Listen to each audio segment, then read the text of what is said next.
Ebana, mambo vipi? Kama kawaida na itwa mzazi Frank Shujaa, nayo furaha kubwa tena kuja nikikuletea kipindi Mzazi Ushauri. Kama kawaida yangu nimeshakuahidia kwamba kila siku nitakuwa nafanya niwezavyo ili nikuachie kitu ambacho kitaweza kusaidia maisha yako. Na siku leo kama gisi nimewazungumzia katika video ambayo imepita, nimewaambia weekend hii itakuwa ndefu.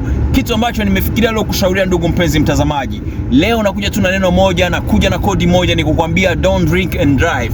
Yani kama wewe unatembeza gari ama wewe ni dereva, nikushaurie usitumie kilevya chochote katika mwili wako, na ukiwa unatembeza vyuma hivi ambavyo ni vyuma vya moto. Hivi ni vyuma ambavyo vinasababisha mahajali mengi katika ulimwenguni huu.